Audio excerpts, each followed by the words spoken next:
जय हिंद साथियों, मैं अनूप आपके अपने YouTube चैनल जैकब अकादमी पे आपका स्वागत करता हूँ। जैसा कि मित्र हम लोग देखते आ रहे हैं लगातार कि मनोविज्ञान के अंतर्गत हम लोग बहुत बेहतरीन चीज़ों को पढ़ते आ रहे हैं। आज मेरा ये 30वां लेक्चर होगा। इससे पहले 29 वीडियोज़ आपको YouTube पे बेहतरीन एक्सप्लेनेशन के साथ, बेहतरीन इन्फॉर्मेशन के साथ, वो लगभग इम्पोर्टेंट फैक्ट के साथ क्या है कि आपको अपलोड की जा चुकी है या आपको दे दिया गया है। 29 वीडियोज़ पढ़ चुकी हैं। आज मेरी 30वीं वीडियोज़ है, ठीक है, जो कि आपको मिल जाएगी। तो उसी क्रम में हम आगे सीखते हुए बुद्धि हम चल रहे थे, तो बुद्धि के व्यवहारिक रूप को हमने देख लिया कि बुद्धि के प्रकार क्या थे या बुद्धि क्या थी। मनोवैज्ञानिकों के अनुसार बुद्धि क्या थी। किसी ने कहा कि समायोजन की क्षमता है, किसी ने कहा सीखने की क्षमता है ना मित्र। तो ऐसे हम लोगों ने देख लिया। अब क्या करेंगे, हम लोग देखेंगे बुद्धि के सिद्धांत। क्या देखेंगे? बुद्धि के सिद्धांत। तो आइए उस क्रम में आगे चलते हैं। बुद्धि के सिद्धांत। बुद्धि के प्रकार में हमने देखा था ना,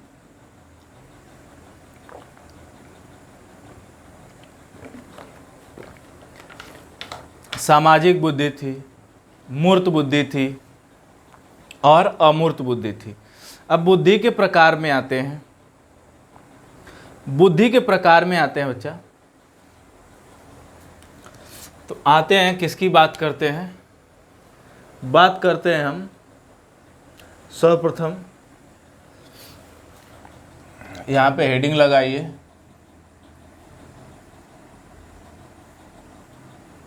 बुद्धि के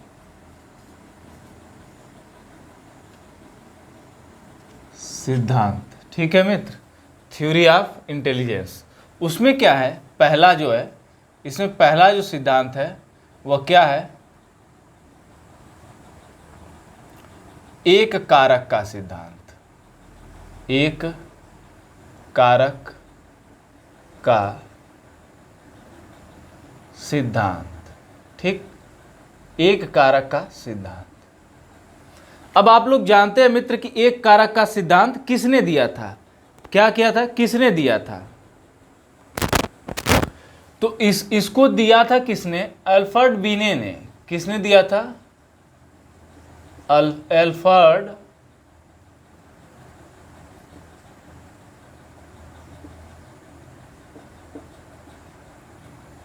बीने ने दिया था। किसका? बुद्धि के एक कारक सिद्धांत को। दूसरी बात, इसका समर्थन करने वाले कौन थे? तो एक तो थे टर्मन। कौन थे? एक तो थे टर्मन और दूसरे कौन थे? स्टर्न। और कौन थे? स्टर्न। इन दोनों ने क्या किया था? इनके सिद्धांत का समर्थन किया था। ध्यान दीजिएगा, पूछता है कि बीने के एक कारक सिद्धांत के को समर्थन किसने दिया था? किन मनोवैज्ञानिकों ने दिया था? तो टर्मन और स्टर्न ने दिया था। ये क्या कहते हैं? एक कारक बुद्धि का सिद्धांत कहता क्या है? क्या कहता है? ध्यान दीजिएगा, यह कहता है कि जो बुद्धि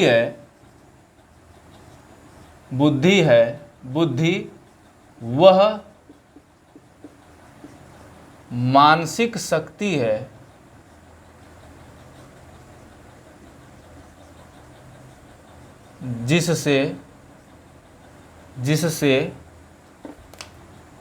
जिससे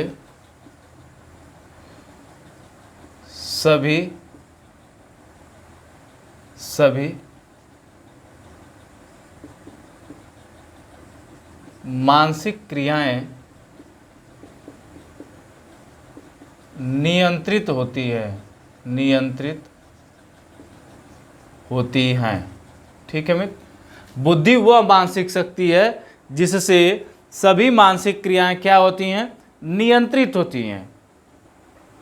और यह क्या करती है कि व्यक्ति के समस्त व्यवहारों को प्रभावित भी करती है।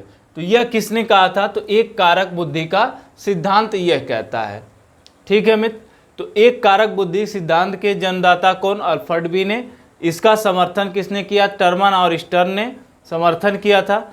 यह कहता क्या है? एक कारक सिद्धांत, एक कारक बुद्धि का सिद्धांत कि बुद्धि वह मानसिक शक्ति है जिससे सभी मानसिक क्रियाएं क्या होती हैं, नियंत्रित होती है। व्यक्ति के व्यवहार नियंत्रित होते हैं, व्यक्ति के वास्तविक कार्य नियंत्रित होते हैं, किससे, उसी मानसिक शक्ति से नियंत्रित होते हैं। अब बात करते हैं बुद्धि के द्विकारक सिद्धांत की। दूसरा है, लिख दे रहा हूं, बुद्धि का द्विकारक सिद्धांत। जैसा कि आप लोग देख ही रहे हैं कि द्विकारक से ही लगा हुआ है, क्या, द्विकारक से ही समझ में आ जाएगा कि इसका मतलब इसमें बुद्धि को कितने कारक में विभाजित किया गया है, तो 2 कारकों में विभाजित किया गया है। तो इसके जो प्रतिपादक थे मित्र, प्रतिपादक स्पीयरमैन थे। कौन थे,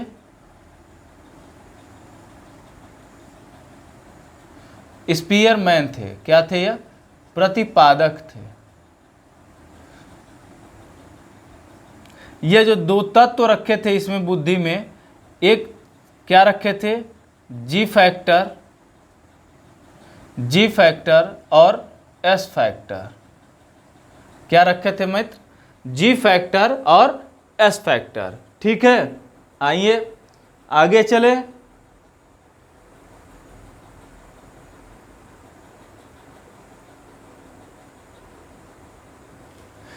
इनके पुस्तक का नाम था द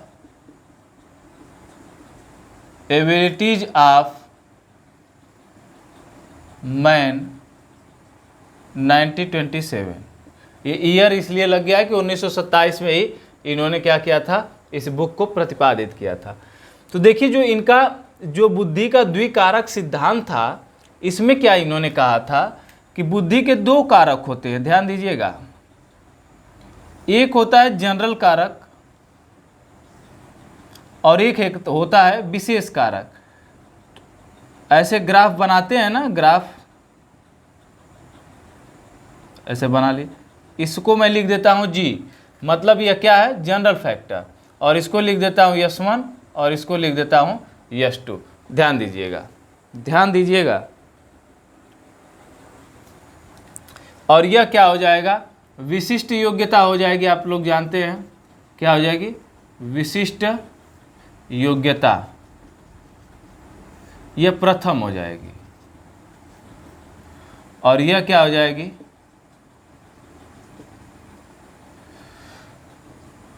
विशिष्ट। बहुत ध्यान से देखिएगा, बहुत ही टफ है, लेकिन मैं समझाऊंगा इतना बेहतरीन तरीके से ना कि आपको एकदम लगेगा ही नहीं कि आप बुद्धि पढ़ रहे हैं। ठीक है मित्र, तो यह विशिष्ट योग्यता सेकेंड हो गई और यह विशिष्ट योग्यता प्रथम हो गई। और आप लोग जानते हैं कि जी को क्या कहते हैं, जनरल फैक्टर, मतलब यह सामान्य योग्यता है। क्या है मित्र, सामान्य योग्यता। ये दो सर्किल बनाकर उसमें एक को, दोनों को मिलाकर छोटे से भाग को घेर देने का मतलब यही है, छायांकित करने का मतलब यही है मित्र, कि यह जो जनरल फैक्टर होता है मित्र ना, वो प्रत्येक मनुष्य के दिमाग में क्या होता है वैसे ही पाया जाता है। लगभग जैसे कुछ क्रियाएं, जैसे भूख लगती है, जैसे समझिए इस चीज को, भूख लगने पर व्यक्ति क्या करता है, खाना खाने के जाता है कि नहीं। तो प्रत्येक व्यक्ति को अगर भूख लगेगी तो वह खाना ही तो खाने जाएगा ना, कि क्या खाएगा। तो वह क्या हो गया, एक सामान्य फैक्टर हो गया, एक तरह से वो सामान्य कारक हो गया, डेली रूटीन में बन चुका है। वह कोई उसमें विशेषता नहीं है, कोई अलग से स्पेशलाइजेशन उसमें नहीं हो रही है, तो वह क्या हो गया, जनरल फैक्टर। उसी तरह बुद्धि के हमारे पार्टिकल्स भी होते हैं। कुछ बुद्धियाँ, जैसे कि 2-3 लोगों को लेके, जैसे कि आप अगर टैली करेंगे तो उसमें खुद आप देख पाएंगे कि कुछ समस्याओं में तीनों लोगों में एक ही समान प्रतिक्रिया दी जाएगी, जो कि सामान्य परिस्थिति में ऐसा ही होता है। यह कहलाता है सामान्य कारक। और उसी परिस्थिति को समझने के लिए जब कोई अपने मस्तिष्क का एक अलग तरीके से इस्तेमाल करता है, या कोई गंभीर परिस्थिति आ गई, उसमें सामान्य बुद्धि वालों का दिमाग नहीं चल पाएगा, जो जनरल बुद्धि होगी वह काम नहीं करेगी। अब वहां से आपके दिमाग से विशिष्ट बुद्धि को निकालना पड़ेगा, तभी आप उस समस्या से बाहर आ सकते हैं। जैसे आप जा रहे हैं कहीं पे, किसी ने एक थप्पड़ मार दिया, और आप पीछे जा रहे हैं, लग गया उसको, सामने वाले को लगा कि आपको आपने मारा है उसको, तो जब उसको यह लगेगा तो वो भी उधर से रिएक्ट करेगा। तो आप उसको कैसे समझा पाएँ, कैसे रिएक्ट करने से पहले उसको कैसे रोक पाएँ, यही है स्पेशल फैक्टर, मतलब विशिष्ट कारक का पहला चरण। अब वो मारने आता है और आप उसको बाकायदे समझा के वापस भेज देते हैं कि तुम जाओ मित्र, हमने ऐसा नहीं किया, वो दूसरे ने किया है। वह क्या हो गया, सामान्य विशिष्ट योग्यताओं में सामान्य कारक में दूसरा भाग। तो यह होता है सामान्य कारक और क्या होता है जनरल कारक। मतलब जो भी प्रत्येक मनुष्यों में कह सकते हैं, इस सामान्य तौर पे सामान्य समस्याओं को समझने के लिए, उसको हल करने के लिए जो भी योग्यताएं प्रदर्शित की जाती हैं वह सामान्य फैक्टर में आती हैं, जनरल फैक्टर में आती हैं। और जब उन्हीं गणितीय संक्रियाओं को टफ होने के बाद जब उसको सॉल्व करने के लिए जो हम जिस बुद्धि का इस्तेमाल करते हैं वह विशिष्ट कारक वाली बुद्धि होती है या वो विशिष्ट बुद्धि होती है। ठीक है मित्र, जो सब लोग नहीं कर पाते, नहीं तो सब लोग आज मैथमेटिशियन नहीं होते।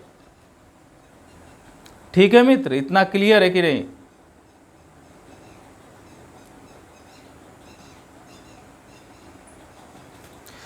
अब इसको देखिए, स्पीयरमैन ने बताया कि बुद्धि में, मैं यही लिख देता हूं, बुद्धि में एक जी फैक्टर और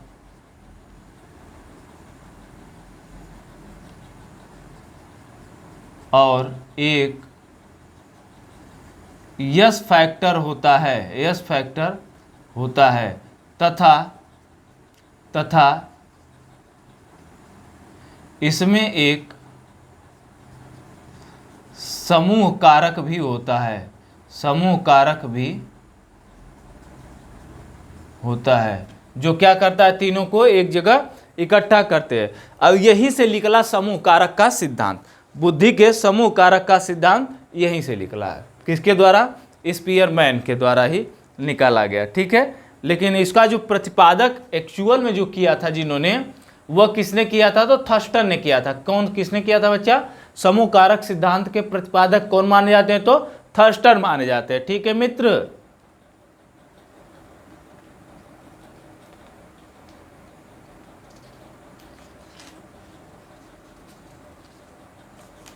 तो समूह कारक के सिद्धांत में अगली हेडिंग लगाएंगे। ये चीजें समझ में आई कि नहीं समझ में आई, ये बताइए आप।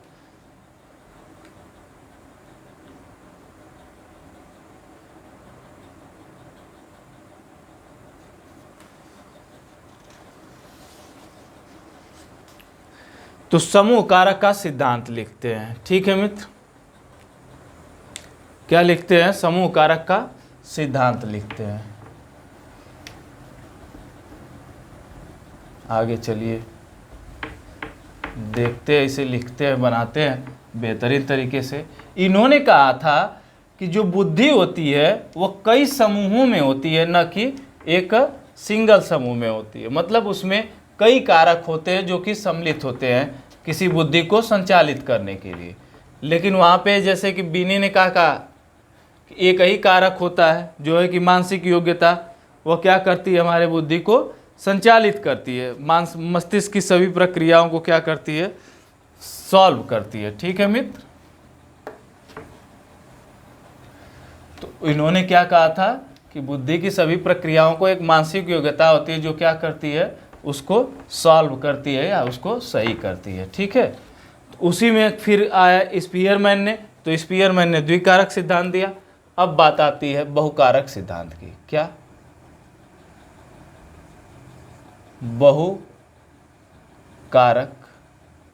बहुकारक नहीं, इसको कह सकते हैं समूह कारक। क्या कह सकते हैं बच्चा? समूह कारक। बहुकारक नहीं कहेंगे, बहुकारक तो अलग हो जाता है। समूह कारक क्या कहेंगे? समूह कारक का सिद्धांत। समूह कारक का, इसको किसने प्रतिपादित किया था? तो आप लोगों को मैंने पहले ही बताया कि किसने किया था? थर्स्टन ने किया था। किसने? थर्स्टन ने किया था। ठीक है मित्र, किसने किया था? तो थर्मस्टर ने किया था। ठीक है, अब इसमें क्या था कि इन्होंने कहा था समूह कारक सिद्धांत में कि बुद्धि न तो मुख्य रूप से सामान्य कारकों से निर्धारित होती है और न ही विशिष्ट कारकों से निर्धारित होती है, वरन यह कुछ मौलिक मानसिक योग्यताओं से क्या होती है? निर्धारित होती है। ठीक है मित्र, क्या होती है?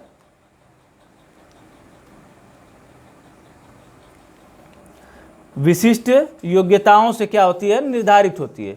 इन्होंने कहा कि विशेष विश्लेषण में सांख्यिकी प्रौद्योगिकी का प्रयोग करते हुए 7 प्राथमिक कारकों का पता लगाया। ठीक है बच्चा, इन्होंने क्या किया था? सांख्यिक प्रविधि का प्रयोग करते हुए बुद्धि के 7 कारकों का पता लगाया। कितने कारकों का? 7 कारकों का पता लगाया था।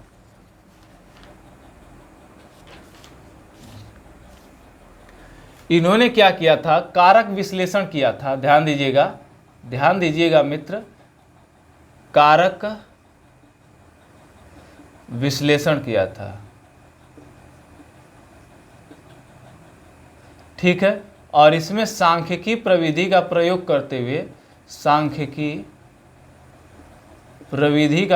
करते हुए इन्होंने कितने? 7 कारकों का पता लगाया। 7 कारकों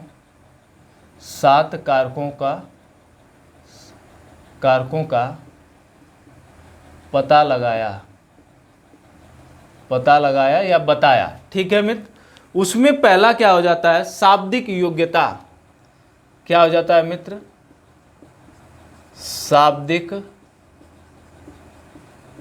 योग्यता। ध्यान दीजिएगा, पहला क्या हो जाता है? शाब्दिक योग्यता, वर्बल एबिलिटी इसको कहते हैं। क्या कहते हैं? वर्बल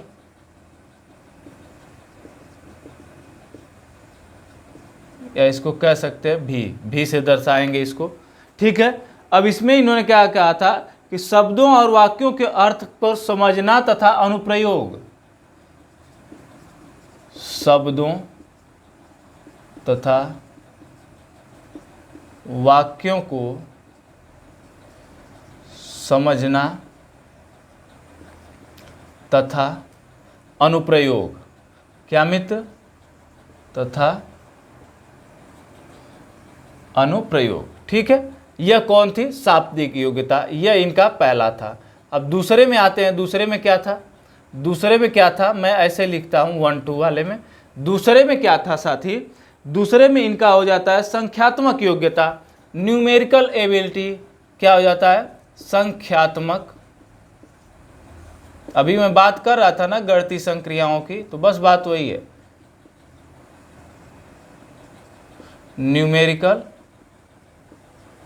एबिलिटी, जिसको क्या किससे प्रदर्शित करेंगे? यन से दर्शाएंगे। ठीक है मित्र, इसमें साधारण गणितीय प्रकार्यों को करना।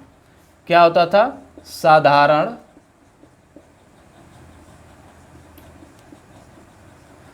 गणितीय प्रकार्यों को करना, मतलब सामान्य सूत्रों को, सामान्य संक्रियाओं को क्या करना? हल करना। वह क्या कहलाता था? संख्यात्मक योग्यता कहलाता था। तीसरा क्या था मित्र? तीसरा जो इनका था शब्द प्रवाह योग्यता। क्या था? शब्द प्रवाह योग्यता। ठीक है, वर्बल फ्लुएंटली। क्या बच्चा? Verbal fluency ability. ठीक है ना, या इसको ऐसे कह सकते हैं वर्ड फ्लुएंसी एबिलिटी, और इसको दर्शाया गया W से। ठीक है, क्योंकि शाब्दिक योग्यता वर्बल एबिलिटी, संख्यात्मक योग्यता न्यूमेरिकल एबिलिटी, शब्द प्रवाह योग्यता तो वर्ड फ्लुएंसी एबिलिटी, जिसको W से दर्शाते हैं। इसमें इन्होंने क्या कहा था कि पूर्व के शब्दों से संबंधित या अलग शब्दों की रचना। जैसे देखिए, पूर्व शब्दों से संबंधित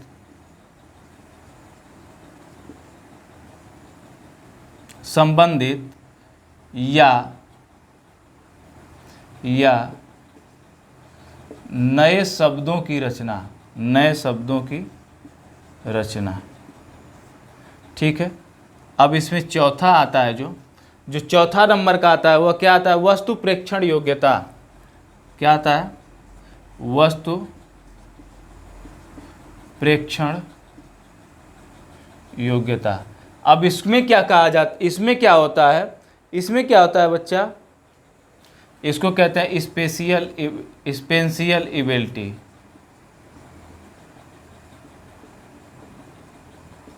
इसको यस से दर्शाएंगे। ठीक है, अब इसमें क्या होता है कि किसी स्थान में किसी चीज के परिणाम आदि से संबंधित योग्यताओं का प्रादुर्भाव किसी भी, क्या मित्र, किसी भी स्थान विशेष में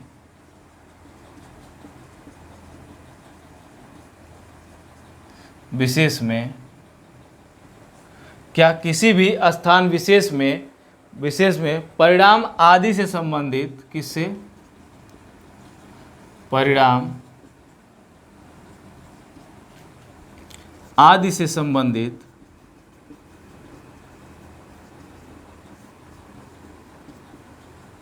योग्यताएं। ठीक है मित्र, यह बताता है चौथा। अब आते हैं पांचवें पे। पांचवा क्या कहता है साथी? तार्किक योग्यता। तार्किक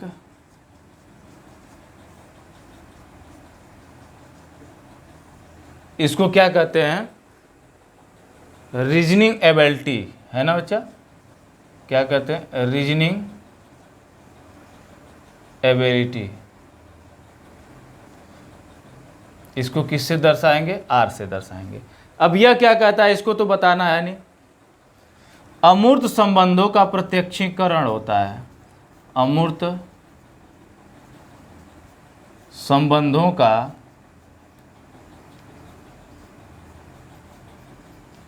प्रत्यक्षीकरण। उम्मीद है कि बेहतरीन तरीके से आप इस चीज को समझ पा रहे होंगे। बताइए, कोई दिक्कत है साथी?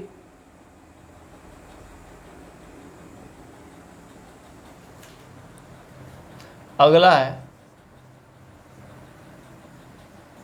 स्मृति योग्यता। इसको कहते हैं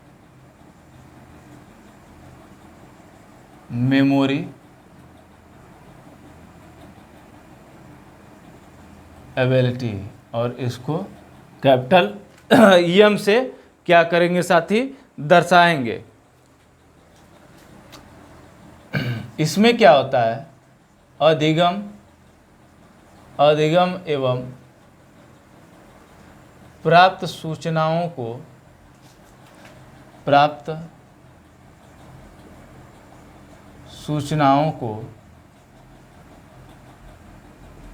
अलग करना। ठीक है, बताइए, इसमें कोई दिक्कत है? अधिगम एवं प्राप्त सूचनाओं को क्या करना?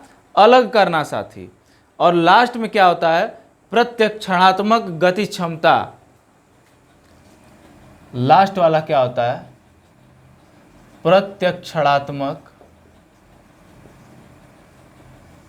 क्या मित्र? प्रत्यक्षणात्मक गति क्षमता। क्या होता है?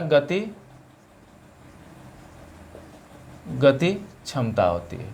ठीक है मित्र, इसको इंग्लिश में अगर देखेंगे तो क्या कहेंगे? क्या कहेंगे बताइए?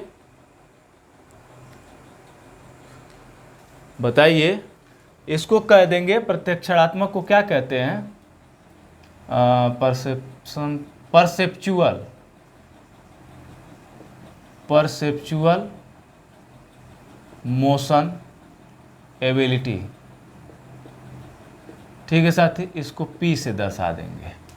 अब यह क्या कहता है? ध्यान दीजिएगा, प्रत्यक्षणात्मक गति क्षमता यह सबसे अंतिम है। किसी घटना की विस्तृत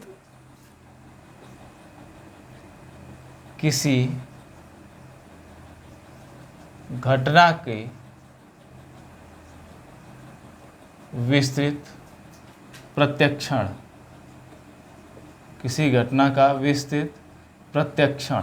ठीक है, यह कहता है, क्या बोलते हैं? प्रत्यक्षणात्मक गति क्षमता कहती है। ठीक है मित्र,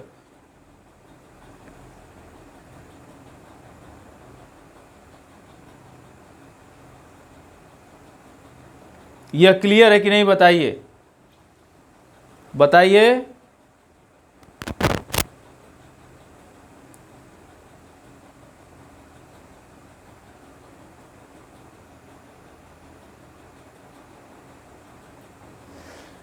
अच्छा, इसमें दो चीजें होती हैं, आप इस चीज को नहीं समझ पा रहे होंगे, यह समझ में आया कि नहीं ये बताइए पहले। तो इसमें जो भी चीजें होंगी वह मानसिक कार्य से ही संबंधित होंगी। जैसे समूह कारक का सिद्धांत ध्यान दीजिए, जैसे देखिए इसमें कितने समूह बन रहे हैं, 7 समूह बन रहे हैं। अगर इसको हम लें, जैसे कि यम को ले लेते हैं, यम को ले लिए, फिर किसको ले लिए, भी को ले लिए, फिर किसको ले लिए, यन को ले लिए। ठीक है मित्र, देखिएगा, फिर किसको ले लिए, यस को ले लिए, फिर किसको ले लिए, डब्लू को ले लिए, फिर उसके बाद किसको ले लिए, आर को ले लिए, है ना, आर को ले लिए, और फिर किसको ले लिए, पी को ले लिए, पी को ले लिए। ठीक, तो देखिए बन रहा है कि नहीं बन रहा है, एक समूह बन रहा है। देखिए ये समूह बन रहा है, फिर क्या बन रहा है, ये समूह बन रहा है। ठीक, अब इसमें जो ये तीनों में यह होगा, यह जो होगा यह मानसिक कार्य है।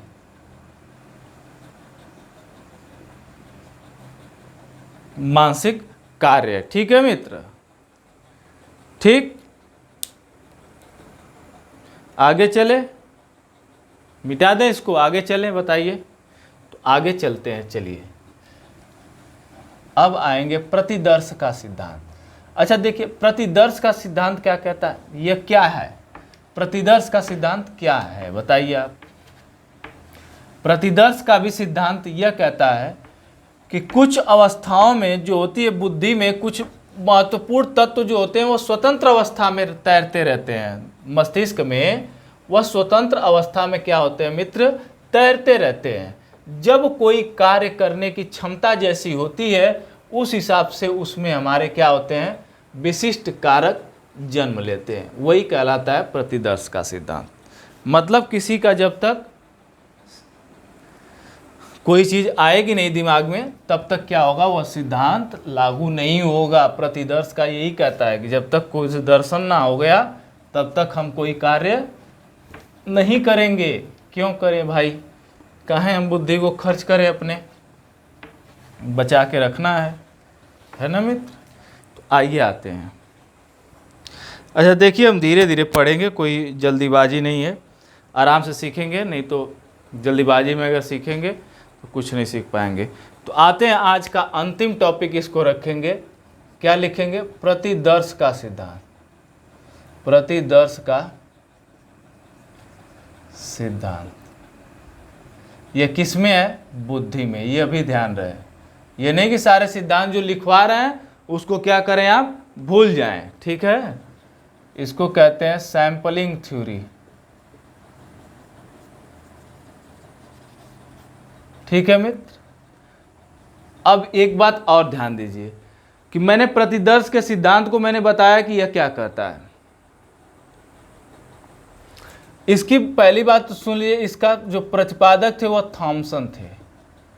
कौन थे, थॉमसन थे प्रतिपादक।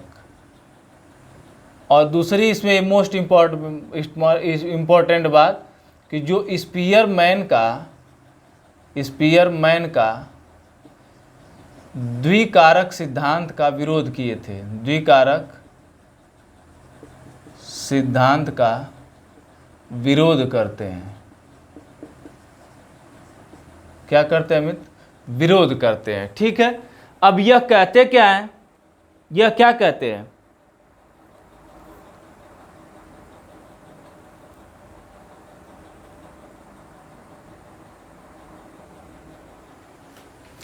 यह कहते हैं कि किसी भी व्यक्ति का, मनुष्य स्वतंत्र जो योग्यताएं हैं उसके अंदर, ध्यान दीजिएगा, जैसे मैं बना के समझाता हूं फिगर एक, मैं ऐसे बनाता हूं, समझिएगा। ठीक है मित्र, समझिएगा। यह इसकी स्वतंत्र योग्यताएं हैं, मान लीजिए यह क्या है, स्वतंत्र योग्यताएं हैं।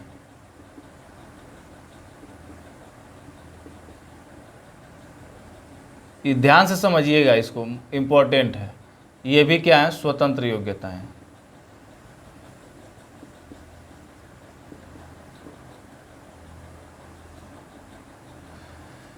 अब यह कहते हैं कि किसी भी व्यक्ति का मस्तिष्क जो होता है स्वतंत्र योग्यताओं के कुछ प्रतिदर्श को लेकर, मतलब कुछ इसमें से कुछ इसमें से लेकर, दोनों में से लेकर क्या करता है, जो नवीन योग्यताओं का निर्माण करता है वही क्या कहलाता है, प्रतिदर्श का सिद्धांत। यह क्या है बच्चा, ये नवीन योग्यताएं हैं। ये क्या है, नवीन योग्यताएं हैं। बताइए कितना सिंपल है, कितना सिंपल है। या इसी को कहा गया विशिष्ट योग्यताएं। क्या कहा गया, विशिष्ट योग्यताएं।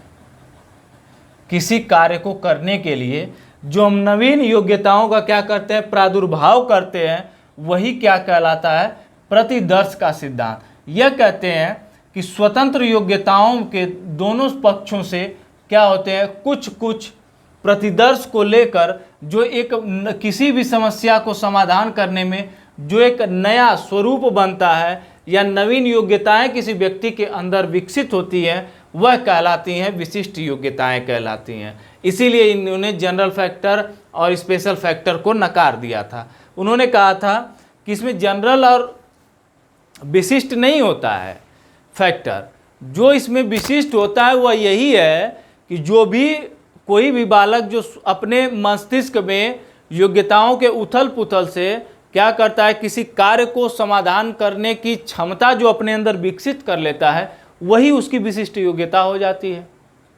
ये सीधा सीधा इन्होंने कहा था, इनका कोई लूम लपेटा नहीं है।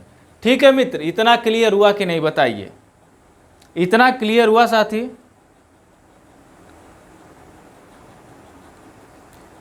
अब आते हैं आपको, जैसे कि कुछ मनोवैज्ञानिक हैं।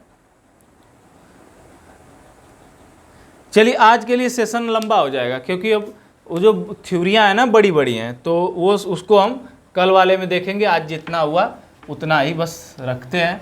तो आज के लिए बस इतना ही साथी।